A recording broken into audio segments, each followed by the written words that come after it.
सबसे बड़ी खबर की ओर, भिलाई में ईडी की दबिश, बंद कमरे से 5 करोड़ कैश मिले हैं। भिलाई हाउसिंग बोर्ड की ये पूरी घटना है।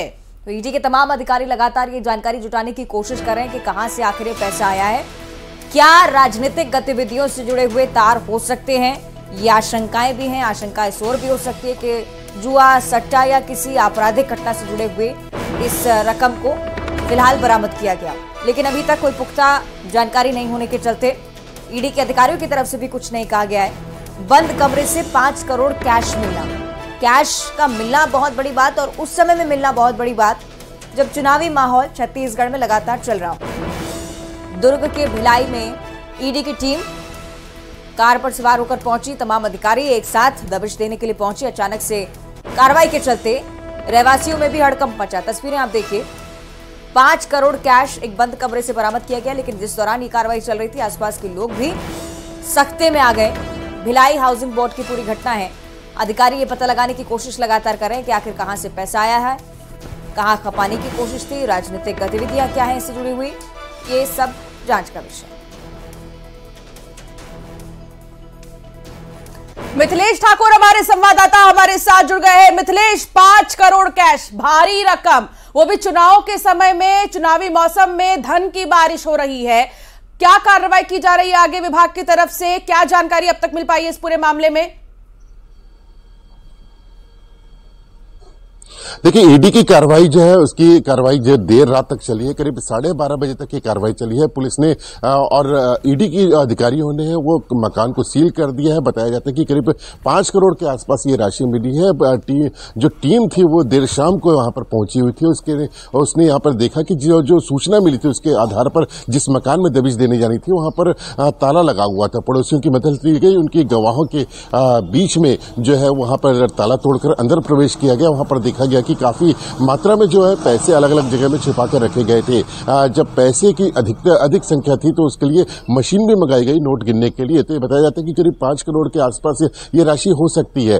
पूरे मामले में टीम जांच कर रही है। जांच के बाद में बहुत कुछ स्पष्ट हो पाएगा कि आखिरकार ये पैसे कहां से आए थे, किसके लिए रखे गए थे, क्योंकि विधानसभा का चुनाव भी चल रहा है। संभवतः ये इसे खपाने की भी कोशिश हो सकती है। तो पूरे मामले में जांच की जा रही है। जांच के बाद में बहुत कुछ स्पष्ट हो पाएगा। जिसके घर में दबिश दी गई थी, असीम दास उसका नाम है, जो पेशे से ड्राइवर है। तो इस ड्राइवर के घर में ये पैसे कहां से आए, बड़ा सवाल है। तो अभी पूरे मामले में जांच की जा रही है। जांच के बाद में ही कुछ बिल्कुल, अब ये जांच का विषय है मिथिलेश, और वाकई में ये जानना बहुत जरूरी है कि इतने पैसे अगर कहीं से मिले हैं तो इसके पीछे का पूरा मामला क्या है। बहुत शुक्रिया जानकारी साझा करने के लिए मिथिलेश। तो ये क्रम जो कि दुर्ग से शुरू हुआ है वो अभी भी थमा नहीं है, और इसी बीच रायपुर से भी खबर सामने आती है कि युवक के पास से 9.5 लाख रुपए मिले हैं। पुलिस ने इन्हें जब्त कर लिया। युवक से पूछताछ की जा रही है। कुल मिलाकर आप कहेंगे कि छत्तीसगढ़ में दीपावली से पहले धन वर्षा होने लगी है। आयकर विभाग को इसके लिए सूचित भी किया गया है। बिल्कुल, और देखिए लगातार इस पूरे मामले में जांच पड़ताल जारी है। लगातार पुलिस चेकिंग अभियान चला रही है, छापेमारी कर रही है, ईडी की तरफ से भी कार्रवाई की जा रही है। अभी भी ये सिलसिला थमा नहीं है। कई करोड़, कई लाख कैश हर दिन मिल रहे हैं, कहीं गाड़ी से तो कहीं कमरे से तो कहीं किसी के व्यापारी के दुकान से, और ये सिलसिला लगातार जारी है। चुनाव से पहले कैश मिलने का सिलसिला नहीं थमा है, और एक बार फिर अब रायपुर से ये खबर सामने आई है जहां 9.5 लाख रुपए मिले हैं एक युवक के पास से। पुलिस ने जब्त कर लिए हैं पैसे। युवक से पुलिस पूछताछ कर रही है कि आखिर इतने पैसे कहां से आए इस युवक के पास, और अगर इसके निजी पैसे हैं ये, तो फिर इसके बारे में भी जानकारी, दस्तावेज पुलिस देख रही है। आयकर विभाग को हालांकि इसकी जानकारी भी दे दी गई है। 2018 से लगातार तुलना की जा रही है अंशिका, इस बार दोगुने राशि छत्तीसगढ़ में देखी गई है, जिसका कहीं ना कहीं आदान प्रदान चलता आ रहा था। ब्यौरा कुछ नहीं था। बहुत जरूरी कि पुलिस इस पर नकेल कसे और निगरानी भी लगातार बनाई रखे, क्योंकि चुनाव को प्रभावित करने की कोशिश इस बार छत्तीसगढ़ में बहुत बड़े स्तर पर।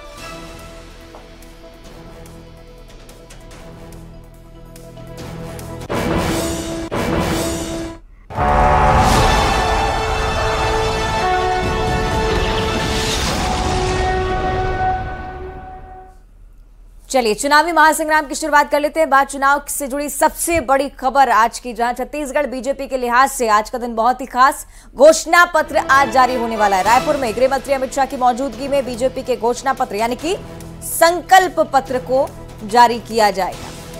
दोपहर 2 बजे बीजेपी मुख्यालय में यह कार्यक्रम होगा। प्रदेश प्रभारी ओम माथुर, पूर्व मुख्यमंत्री डॉक्टर रमन सिंह, प्रदेश अध्यक्ष अरुण साव भी इसमें शामिल होंगे। इससे पहले अमित शाह का मध्य प्रदेश दौरा था। आपने मध्य प्रदेश में अमित शाह को 3 दिन देखा और अब छत्तीसगढ़ के दौरे पर अमित शाह आज बीजेपी अपना संकल्प पत्र जारी कर सकती है। लगभग 2 बजे का वक्त बताया जा रहा है जब बीजेपी कार्यालय में एकत्रित होंगे कई बड़े चेहरे और उसके बाद आखिरकार बीजेपी का जो संकल्प पत्र है वो जनता के लिए पेश किया जाएगा। हालांकि कांग्रेस अपना वचन पत्र पहले ही जारी कर चुकी है जिसमें तमाम गारंटियों का जिक्र किया गया है, लेकिन यह देखना बड़ा दिलचस्प होगा कि बीजेपी के संकल्प पत्र में क्या है। युगल तिवारी संवाददाता साथ जुड़ गए हैं। युगल, आज बीजेपी संकल्प पत्र जारी कर सकती है, अमित शाह कब पहुंचेंगे, कहां पर बीजेपी जारी करेगी संकल्प पत्र, कितने चेहरे शामिल होंगे, क्या जानकारी आपके पास? देखिए अंशिका, बीजेपी के जो घोषणा पत्र है मैनिफेस्टो का, उनका इंतजार हर किसी को है, खास करके पार्टी और उन उम्मीदवारों को जो मैदान पर है। और छत्तीसगढ़ में पूरी तरह से चुनावी सभा देखने को मिल रहा है। प्रधानमंत्री नरेंद्र मोदी से लेकर के टॉप मोस्ट जो लीडर हैं, स्टार प्रचारक हैं, वो लगातार छत्तीसगढ़ के दौरे पर है। जिस तरह से कांग्रेस ने जो है जो केजी से लेकर के पीजी तक के जो घोषणा किया है, मुफ्त शिक्षा की बात कही है, किसानों के लिए भी घोषणा किया है, तो अब बीजेपी के मैनिफेस्टो घोषणा पत्र संकल्प पत्र का इंतजार है। आज कुशाभाऊ ठाकरे जो बीजेपी के कार्यालय है वहां पर लगभग 2 बजे ये कार्यक्रम शुरू होगा, जिसमें केंद्रीय गृह मंत्री जो अमित शाह हैं वो रहेंगे। यहाँ पर छत्तीसगढ़ के प्रभारी हैं ओम माथुर रहेंगे, पूर्व मुख्यमंत्री डॉक्टर रमन सिंह रहेंगे और इसके अलावा छत्तीसगढ़ के जो बीजेपी के प्रदेश अध्यक्ष हैं अरुण साव हैं उपस्थित रहेंगे। तो ये कहा जा सकता है छत्तीसगढ़ के युवाओं के लिए, छत्तीसगढ़ के किसान के लिए और खास करके जो आरक्षण की राजनीति को लेकर के छत्तीसगढ़ में जिस तरह से बवाल मचा हुआ था, तो ओबीसी वर्ग के लिए किस तरह से बीजेपी के मैनिफेस्टो में, पेटारा में क्या होगा ये तो देखने को मिलेगा। लेकिन ये बात तय है कि छत्तीसगढ़ के चुनाव में अगर सत्ता तक जाना है तो जो मैनिफेस्टो हो, चाहे कोई भी दल का हो, मैनिफेस्टो अगर बेहतर होगा तो उनको सत्ता की कुर्सी तक पहुंचने में आसान होगा।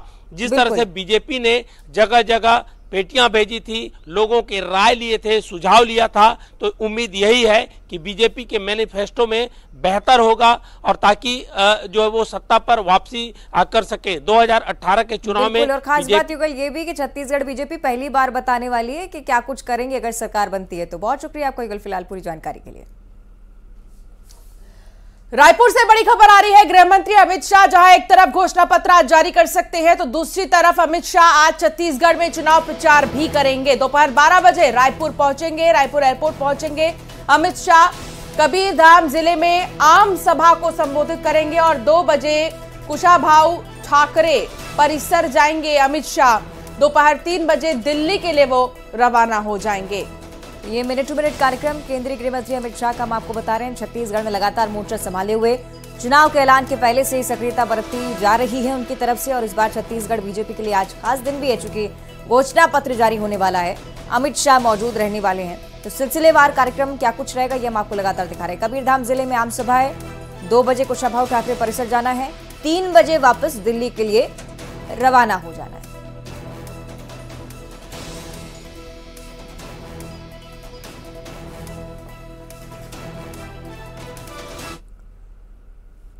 और छत्तीसगढ़ के लिहाज से एक और महत्वपूर्ण जानकारी, प्रधानमंत्री नरेंद्र मोदी ने छत्तीसगढ़ वासियों को एक पत्र लिखा है।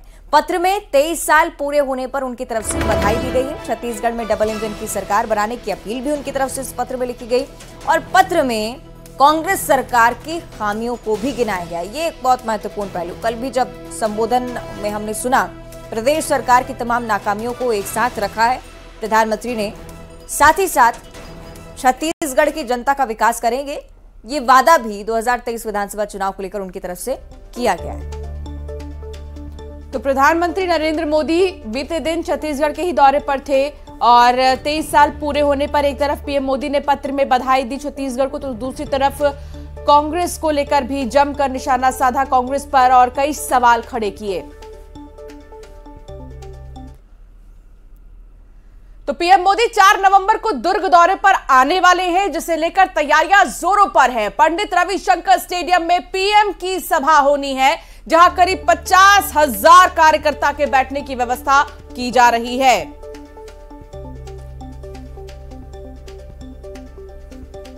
प्रधानमंत्री नरेंद्र मोदी आगामी 4 नवंबर को दुर्ग आने वाले हैं। यहाँ पर दुर्ग में वे एक विशाल आम सभा को संबोधित करेंगे। मैं जिस जगह में खड़ा हूँ यहाँ पर ये है प्रधानमंत्री जहाँ पर लोगों को संबोधित करेंगे। पंडित रविशंकर स्टेडियम का ये प्रांगण है, जहाँ पर आप देख सकते हैं कि कितने बड़े स्तर पर यहाँ पर तैयारियाँ की जा रही हैं, क्योंकि संभाग का ये कार्यक्रम होगा। हजारों कार्यकर्ता यहाँ पर पहुँचेंगे और प्रधानमंत्री को सुनने के लिए वे यहाँ पर पहुँचेंगे। इसके लिए सारी व्यवस्थाएं की जा रही है। 3 अलग अलग प्रकार के डोम शेड लगाए गए हैं। करीब 1,75,000 स्क्वायर फीट का ये जो डोम शेड है वो बनाया गया है। और ये ठीक ये जो बीचों बीच यहाँ पे जो रास्ता दिख रहा है, यहीं से प्रधानमंत्री का आगमन होगा। वे सीधे यहाँ से लोगों से मिलते हुए अंदर आएंगे और उसके बाद में ये एक विशाल यहाँ पर जो मंच तैयार किया जा रहा है वे यहाँ पर पहुँचेंगे और उसके बाद में यहाँ पर लोगों को संबोधित करेंगे। काफ़ी बड़े स्तर पर यहाँ पर तैयारियाँ की जा रही हैं, क्योंकि प्रधानमंत्री का आगमन जब होता है लोग उत्साहित ज़रूर हो जाते हैं, क्योंकि प्रधानमंत्री एक ऐसे शख्स हैं जिनको न सिर्फ देश बल्कि दुनिया में लोग पसंद करते हैं। तो यहाँ पर लोग आने वाले हैं प्रधानमंत्री जी, उनके आगमन की तैयारी हो रही है। व्यापार प्रकोष्ठ के प्रदेश संयोजक कांतिलाल बोथरा जी हैं यहाँ पर हमारे साथ में, और वरिष्ठ यहाँ पर नेताजी भी, उनसे भी हम बातचीत करेंगे। किस तरह की तैयारियाँ हैं यहाँ पर? हमारे देश के यशस्वी प्रधानमंत्री जो कि चुनावी आम सभा को संबोधित करने वाले हैं, इसकी व्यापक तैयारियां चालू है। यहाँ पर लगभग 25 से 30 हज़ार कुर्सियाँ इस पंडाल पे लग रही है। एक विशाल स्टेज यहाँ पर बनाया गया है, जिससे यहाँ पर लगभग विधानसभा के प्रत्याशी दुर्ग जिले के और दुर्ग संभाग के 6-7 प्रत्याशी और ऐसा 12-13 प्रत्याशी यहाँ पर उपस्थित रहेंगे। जी, कितना खास होगा प्रधानमंत्री जी का आगमन? बहुत ही खास होगा सर। दुर्ग की पावन धरा में बहुत ही हर्ष का विषय है और उल्लास का विषय है। पब्लिक आतुर है प्रधानमंत्री जी को सुनने के लिए, और छत्तीसगढ़ में सरकार बनाएंगे, प्रधानमंत्री जी आएंगे। हम सभी के लिए ये उनके सौभाग्य की बात है, हम सबके लिए ये। तो ये देखिए काफ़ी यहाँ लोग उत्साहित हैं और व्यापक स्तर पर यहाँ पर तैयारियाँ की जा रही हैं, क्योंकि न सिर्फ दुर्ग बल्कि पूरे संभाग के कार्यकर्ता यहाँ पर पहुँचेंगे। दूर दूर से आने वाले कार्यकर्ताओं के लिए अलग अलग तरह की यहाँ पर पार्किंग की भी व्यवस्था की गई है। करीब 6 पार्किंग की व्यवस्था की गई है, ताकि लोग वहाँ पर अपने वाहनों को खड़ा करेंगे, उसके बाद प्रधानमंत्री के इस कार्यक्रम में शामिल हो सकेंगे। तो कुल मिलाकर तैयारी पूर्ण हो गई। इंतजार किया जा रहा है प्रधानमंत्री के आगमन का, जिसके लिए लोग बेसब्री से इंतजार कर रहे हैं। न्यूज़ 18 छत्तीसगढ़ के लिए दुर्ग से मिथिलेश ठाकुर। आगे बढ़ते हुए बात करेंगे राजनांदगांव की, जहां रोड शो के बाद सीएम ने ट्वीट कर बीजेपी पर निशाना साधा है। सीएम भूपेश बघेल की बात करें, एक एक नेता को गेड़ी चढ़वाएंगे। उन्होंने कहा है कि युद्ध अब हमर माटी के अभिमान का हो चुका है। बात है अभिमान के, छत्तीसगढ़ के स्वाभिमान के। ये लाइन यूज की है मुख्यमंत्री भूपेश बघेल ने अपने ट्वीट में, और एक बार फिर से बीजेपी पर जमकर निशाना साधा। तो भूपेश बघेल ने क्या कहा, देखिए। एक एक नेता को गेड़ी चढ़वाएंगे बीजेपी के, ये युद्ध अब हमर माटी के अभियान का है, अभिमान का है। बात है अभिमान के, छत्तीसगढ़ या स्वाभिमान के। तो ये भूपेश बघेल लिखते हुए नजर आए और सीधे तौर पर बीजेपी पर वो हमलावर रहे। बीते दिन जब प्रधानमंत्री नरेंद्र मोदी पहुंचे थे छत्तीसगढ़, उन्होंने सभा को संबोधित करते हुए कई बड़ी बातें की। छत्तीसगढ़ की तारीफ के साथ साथ मौजूदा सरकार पर जमकर निशाना साधा, कई सवाल खड़े किए गए। और इसी पर भूपेश बघेल ने भी अपनी बात सोशल मीडिया प्लेटफॉर्म एक्स पर एक पोस्ट के जरिए की है।